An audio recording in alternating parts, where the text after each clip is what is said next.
মাননীয় স্পিকার, এটাকে সংকট আমরা বলতে চাই না। জ্বালানি নিয়ে ফের সরগরম জাতীয় সংসদের ১৯তম অধিবেশন।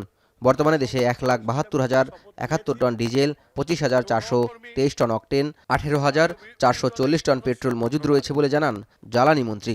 জ্বালানি সংকটকে কৃত্রিম উল্লেখ করে একে ষড়যন্ত্রের অংশ বলেন বিদ্যুৎ ও জ্বালানি মন্ত্রী।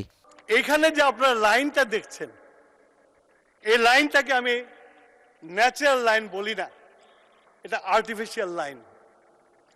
এখন এটাকে ষড়যন্ত্র হইতে পারে।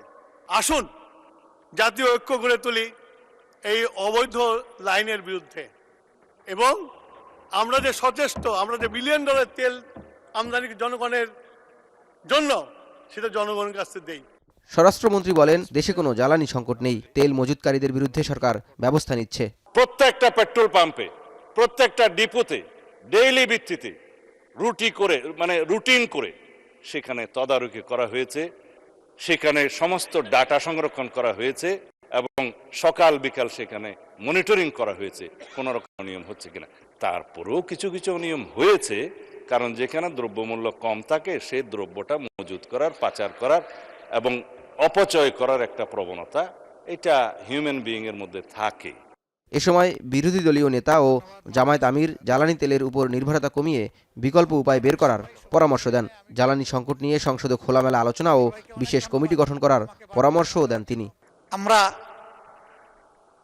এই বিষয়টাকে টোটালি অ্যাড্রেস করার জন্য এবং একটা টোটাল সলিউশনের জন্য যদি সরকারি দল ফিল করেন যে আমরা একটা কমন কমিটি করব, আমরা সাড়া দেব ইনশাআল্লাহ। আমাদের কিছু প্রপোজাল আছে, আমরা আপনাদের হাতেই তুলে দেব, কারণ এক্সিকিউশন হবে আপনাদের মাধ্যমে। দেশের স্বার্থ রক্ষায় ঐক্যবদ্ধ হয়ে কাজ করার প্রত্যয় ব্যক্ত করে সরকার ও বিরোধী দল।